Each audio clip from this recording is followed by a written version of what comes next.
반갑습니다.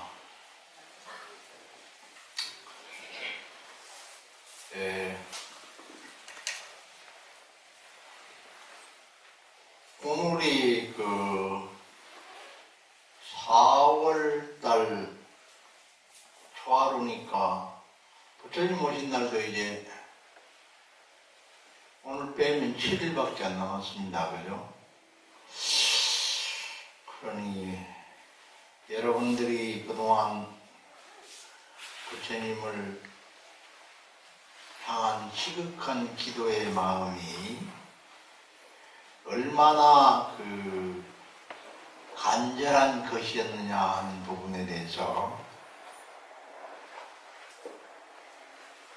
오늘 이 금강경 한 편을 소개하면서 한번 다시 점검해 보는 시간을 갖도록 하겠습니다. 스님이 법문을 이래 할 때 보면은 어떤 보살님들께서는 아유 스님 법문이 너무 좀 딱딱하고 지루하다 그러는데 그렇지 않습니다. 여러분들이 들으실 때 귀를 좀 활짝 열으시고 그 다음에 좀 이렇게 내가 여러분들에게 부어드리는 이 감노서를 받을 수 있는 마음의 표지박을 딱 꺼내 놓으셔야 되는데 저 스님이 무슨 이야기를 하려는가 고민이 많아가지고 그 이야기 그 생각 속에 사로잡혀갖고 내가 무슨 이야기를 해도 제대로 여러분들 귀 속에 쏙쏙 들어가질 않아요. 이게 참 문제죠. 그죠? 대답 안 하고 아무 문제가 없는가 봐. 이런 수준이 높아서 못 알아듣지. 그렇지. 네, 알겠습니다. 오늘 법문은 여러분 가지고 계시는 법요집 250페이지를 함께 독송하도록 하겠습니다. 자, 250페이지 한번 펴볼까요? 250페이지 폈어요? 네. 그 보면은 제5 열이실견분이라고 나왔죠? 자, 우리 다 함께 독송해 보도록 하겠습니다. 시작! 수보리의우나 가이신상견열애보 불야시견 불바이신상득견열애 하이모열애 소솔신상 격비신상 불고수보리 곰소유상계시 흠망약견지상 비상 육견열애 이 열이실견분을 전번에 한번 제가 강의를 한번 해드렸습니다만은 오늘은 이 법문의 주제로서 여러분들에게 다시 한번 하도 이 내용이 여러분들에게 다시 한번 전해보고 싶을 만큼 좋은 내용이어서 이렇게 함께 해봤습니다. 어때 스님하고 금강경을 한번 살짝 한번 외워보니까 한결 마음이 좀 가볍고 기쁘죠? 예. 대답이 시원찮은 거 보니까 별로 안 기쁘구만. 뭐 집에 안 좋은 일 있었습니까? 네? 마음을 활짝 열고 보시라니까요. 이 부처님 경전을 받아들일 때의 법열이라는 기쁨에 넘쳐서 부처님 법을 받아서 내가 그걸 수용하고 이해하고 소화시켜낼 수 있는 것은 여러분 마음의 문이 열려 있느냐 안 열리느냐 그 문제이죠. 이 경전의 내용을 큰 스님들이 법문하실 때는 이거는 공사상을 극명하게 나타낸 이런 단원이라고 이야기하고 있습니다. 그러나 사실 경전 내용들을 이 금강경은 고마라집이 번역한 것이 구역이냐, 현장법사가 번역한 것은 신역이냐, 또는 대승경자는 3대가 있는데 하음경, 법화경, 반야경 그 가운데 600부 반야의 한 편인 금강경이냐, 또 있습니다. 금강경 5가해를 금강경 자체를 5분의 큰 스승님들이 자기 금강경을 보신 이후의 견해를 오가해라고 합니다. 이 지으신 부대사의 찬이나 육조스님의 구결, 규봉선사의 찬요, 야구선사의 송, 종경선사의 제강 등 이같이 금강경에 관련된 사상이나 철학적 세계를 설명하기는 너무나 우리에게는 난해한 게 사실입니다. 이런 난해한 관계를 우리가 어떻게 하든지 쉽고 간략하고 간편하게 설명할 수 있는 방법이 없을까 하고 제 나름대로 고민하다가 앞에서 말한 이와 같은 내용들은 사실은 달을 보게 하기 위한 손가락에 지나지 않기 때문에 이 손가락에 대한 것이 중요한 것은 아니다. 손가락을 보는 것이 중요한 것이 아니라 이 손가락을 가르치는 모든 방법들은 결국은 달을 보게 하는 목적이 있는 것이 손가락을 보게 하는 목적이 아니기 때문에 그런 세세한 내용들 이런 것들이 중요하지 않다는 말씀을 내가 드립니다. 그래서 스님이 금강경을 저리 쉽게 해석하니까네 저거 조금 금강경을 너무 잘못 해석하고 있는 게 아닌가. 잘못 해석해도 좋습니다. 여러분 삶 속에서 이 금강경이 여러분 삶 속에서 인용되고 응용되고 쓸 수 있어야 되는 겁니다. 아무리 좋은 보배라도 그거 쓰지 못하고 어디 한쪽에 그냥 이렇게 처박아 놓는 것 같으면 그건 가치 없는 거예요. 그래서 아주 쉽고 간략하게 이 금강경 이 5분 열의실견분을 여러분들에게 좀 더 설명을 해드리도록 하겠습니다. 그래서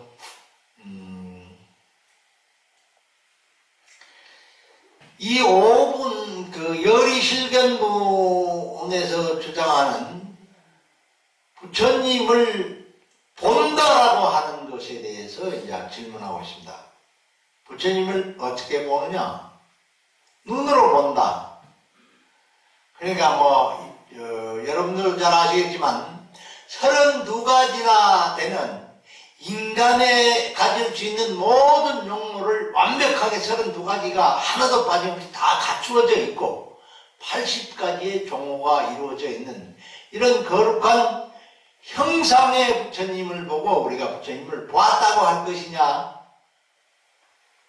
그런 부분에 대해서 여기 질문이 던져지고 답이 나오는 겁니다. 근데 여기에서 제가 말씀드리고 싶은 어떻게 쉽게 여러분 금강경을 지금 풀어서 이해하고 여러분들에게 설명해 드리고 싶으냐 하면은 부처님을 본다 열의실견 실체의 부처님을 보느냐 이런 문제에 관해서 저는 다르게 이야기하고 싶습니다. 어떻게? 부처님을 본다가 아니라 부처님을 만나다라고 이야기합니다. 이렇게 해석하고 싶어요. 볼 견자를 만날 견자로 우리가 이렇게 해석을 조금 달리 해보고 싶은 것입니다. 그래서 여러분들이 매월 초하루가 되면은 잠시 시간을 내서라도 부처님을 보러 온 것이냐, 뵈러 온 것이냐, 아니면 잠시 눈도장을 좀 찍으러 온 것이냐, 소원을 빌기 위해서 온 것이냐, 또는 우리 마음속에 자리 잡은 부질없는 상을 내려놓고 텅 비어있는 이 충만한 마음을 이루기 위한 기도를 하면서 그와 같은 것을 이루기 위한 목적으로 오는 것이냐.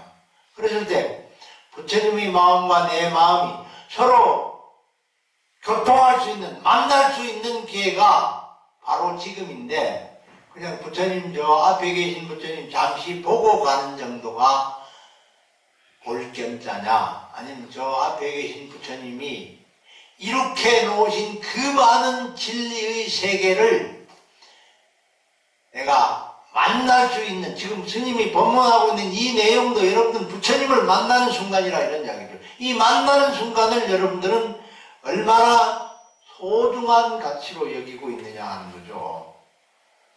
무슨 말인지 못 알아듣겠어요? 에?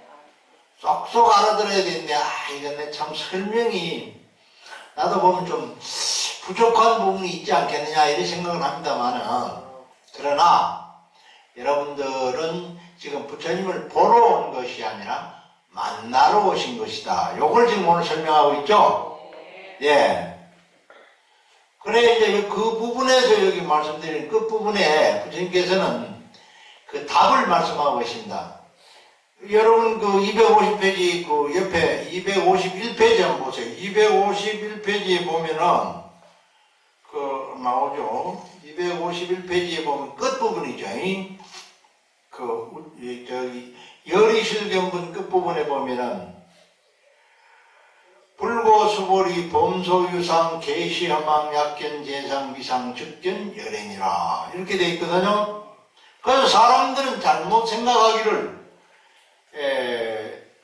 범소유상 계시허망 요것만 딱 들어가지고 모든 것은 다 허망한 것이 아니냐 이렇게 잘못 허무주의에 빠질 만한 그런 내용을 여기에서 잘못 해석하고 있는 분들도 있습니다. 그러나 부처님께서 불고수보리 부처님께서 수보리에게 친절하게 말씀하시기를 이걸 다시 말하면 부처님께서 여러분들에게 친절하게 말씀하시기를 무릇 범소유상 무릇 모든 현상은 뭘까요?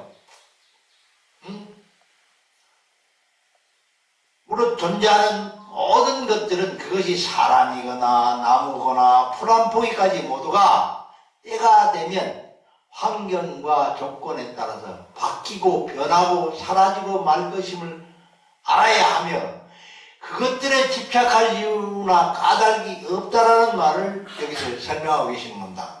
이처럼 인연 따라 모였다가 인연 따라서 흩어지는 이것을 우리가 흩어지는 연생의 세계관을 볼 때 이것을 허무주의라고 부르냐 그렇지는 않거든요. 이것은 내가 굳이 여기에 집착하거나 매달려야 될 이유가 없음을 설명하고자 계시허망이라는 말을 사용해 쓰신 것입니다. 아시겠습니까? 예. 그래서 이와 같은 열이실견의 보는 눈으로 밝게 열리고 지혜롭게만 본다면 스스로 자기가 부처라는 사실을 만나게 될 것이다. 보게 될 것이다 라기보다 만나게 될 것이다. 언젠간 지금 당장이 아니라도 그것은 무엇을 전제로 하느냐? 지극한 기도를 전제로 한다 이런 말씀이죠. 그냥 뭐 가만히 있으면은 저절로 되는 것이 아니라 지극한 기도를 통해서 부처님을 만나게 된다 이런 말씀입니다. 그래서 우리는 이 장에서 가장 많이 나오는 단어 중에 상이라는 말이 많이 나오죠. 예? 상 많이 나오죠. 무슨 상이 뭐 밥상도 있을 것이고 뭐 밥상에 뭐 사상도 있을 것이고 무슨 뭐 많습니다. 상. 무슨 뭐 그런 그 상이라고 하는 것에 대한 것을 우리가 좀 더 쉽게 그 내용을 이해하고자 한다면 상은 마음에 담는 흔적이다 이렇게 말합니다. 내가 저 사람한테 이렇게 잘해 주었는데 저 사람이 나한테 섭섭하게 한다. 그 마음에 잘해줄 때부터 상으로 만들어 놓았다. 상을 만들어 놓았다가 그가 어떤 반응을 보이느냐에 따라서 이 상이 분노로 바뀌기도 하고 상대가 어떤 대응을 하느냐에 따라서 내 마음이 그 담겨 있기 때문에 그것이 어떤 것과 인연을 딱 만나면은 기쁨으로 바뀌기도 합니다. 그러니까 내가 너한테 잘해줬는데 저 사람이 나한테 꽃이라도 하나 선물해 오면 그 기쁨, 그 반응이냐 그 조건과 연생에 따라서 기쁘기도 하고 저 사람이 잠시 바빠서 자기를 돌보지 않고 쳐다봐 주지도 않다면 내가 내한테 웃게 했는데 내한테 이래 하노 이러는 섭섭한 감정에 분노가 일어나는 거예요. 그러니까 그것은 무엇이냐면 우리 마음 안에 이미 내가 뭐 어떤 행동을 하든 말을 하든 이미 거기에다가 담아두고 있기 때문에 그것이 어떤 결과로 나타나느냐에 대해서 항상 자기는 상을 만들어 놓고 그것에 대한 어떤 반응을 기대하고 기다리고 있는 것입니다. 그래서 이 상은 쉽게 설명해 드리면 무엇과 같으냐면요. 상의 반대되는 개념은 마음의 흔적을 지우는 것이라고 이해하시면 됩니다. 마음의 흔적을 남겨두지 않고 담아두지 마시고 흔적을 지우는 일이라고 이렇게 이해하시고 해석하시면 되겠습니다. 그걸 여러분들이 아주 쉬운 방법으로 설명을 해드리려니까 고민을 해봤어요. 요거 설명을 이렇게 하면 되겠구나. 여러분들이 알아듣기 쉽게. 어떻게? 우리가 깜깜한 밤에 어디를 출발하고자 하는데 후라시 손전등을 하나 딱 켜고 나가면 좋겠는데 이 손전등을 하나 켜고 나가면 깜깜한 밤이니까 거리가 멀어서 이 손전등을 켜고 가는데 이 손전등에 집착하거나 마음의 흔적을 두면 어떻게 되느냐? 아이고 가다가 이게 배터리 떨어지면 깜깜하면 이제 길도 잃어버릴 텐데 가다가 이게 놓쳐버리면 어떡할까? 이 손전등에 대해서 엄청나게 마음속에다가 무거운 흔적을 담아두는 겁니다. 그러나 한번 보십시오. 다음날 햇빛이 쨍쨍할 때는 손전등 아무런 가치도 없습니다.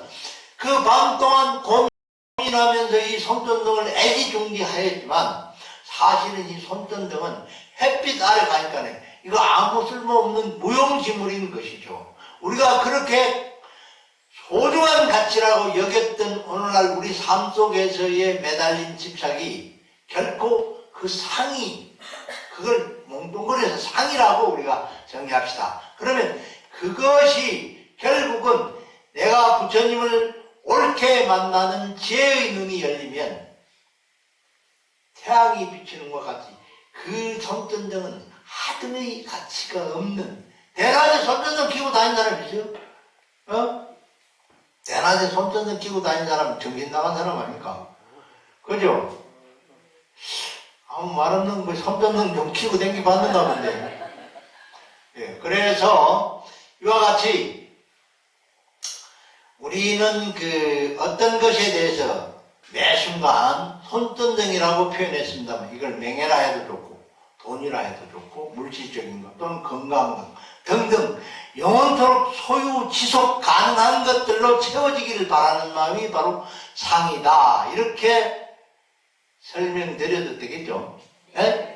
이것들로부터 자유로우려면 어떻게 해야 되느냐? 간단한 이야기 하나를 드리면서 이 본문을 마치겠습니다. 여러분들 들어보시겠습니다만 옛날에 아주 지각하게 기도를 올리고 있는 수행자 스님이 한 분 계셨는데 이 스님이 얼마나 간절하게 기도를 하는지 하늘에 계신 이 제석천왕이 야, 저 스님 참 진짜 기도 열심히 한다. 그 얼마나 기도를 제대로 했는지 한번 테스트를 시험을 한번 해보자 이러고 촥 땅에 내려와서 그 스님 기도하는 그 토굴 앞에 갑니다. 가면서 그 하늘에서 내려와서 그 스님 테스트하러 갈 때 야, 그 거룩한 그 제석천왕의 모습이 아니고 사람을 잡아먹는 나찰기 막 입에서 피가 줄줄 흐르는 이제 험상 묻은 나찰기로 변해서 그 스님 앞에 나타납니다.